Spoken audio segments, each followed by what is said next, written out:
The U.S. national debt currently stands at $34.8 trillion.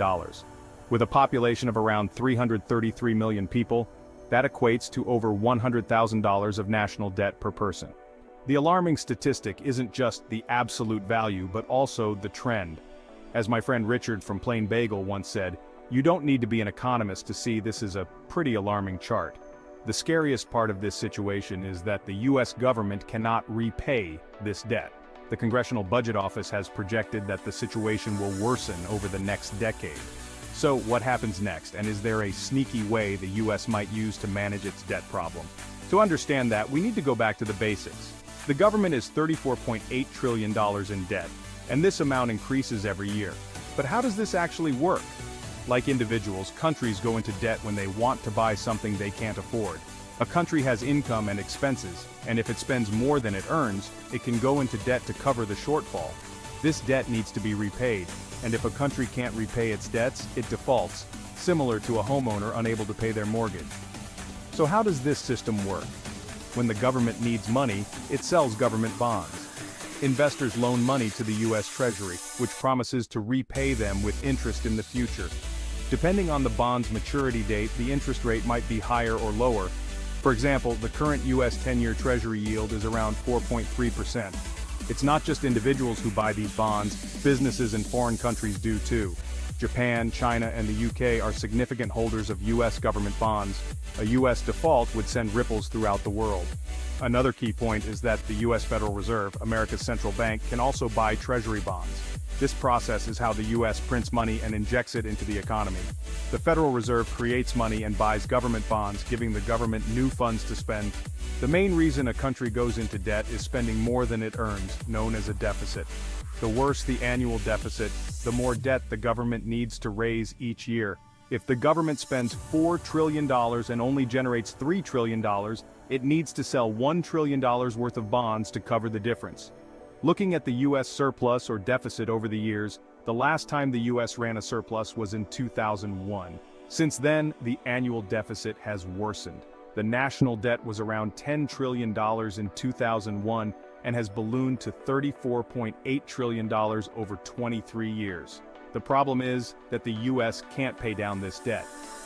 Here's the breakdown of this year's budget. The U.S. has brought in $4.84 trillion in income and has spent $5.00 trillion since October 2023, putting it around $1.2 trillion in the red. Most revenue comes from individual income taxes, 51.7%, Social Security and Medicare taxes, 34.2%, corporate tax, 9.4%, and small amounts from other taxes. On the expense side, spending includes Social Security, 21%, Medicare, 14%, interest payments, 13%, health, 13%, defense, 13%, and income security, 11%. To fix the deficit, the U.S. needs to either earn more, spend less, or do both, none of which are popular options. Higher taxes or budget cuts to social programs, schools, hospitals, or the military are not appealing to the public. If left unchecked, the problem will worsen.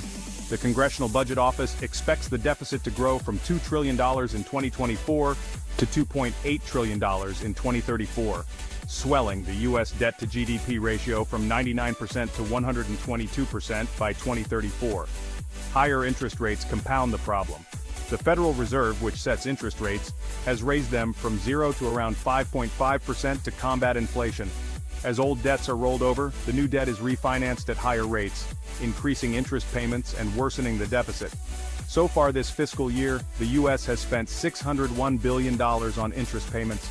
This number is set to rise, reducing the amount of discretionary spending the government can undertake, leading to tougher times, higher taxes, or more debt to cover the increased interest payments. This situation can lead to a debt spiral, where increased interest rates cause higher interest payments on government debt, leading to more borrowing and an even larger debt pile with higher interest rates.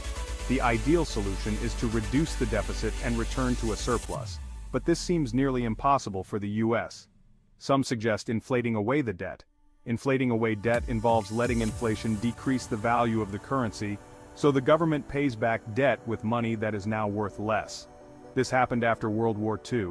The Federal Reserve can print money, increasing the amount of U.S. dollars and giving the government funds to spend on creating jobs or infrastructure, boosting productivity and income. Over time, higher GDP and steady inflation make past debts look smaller.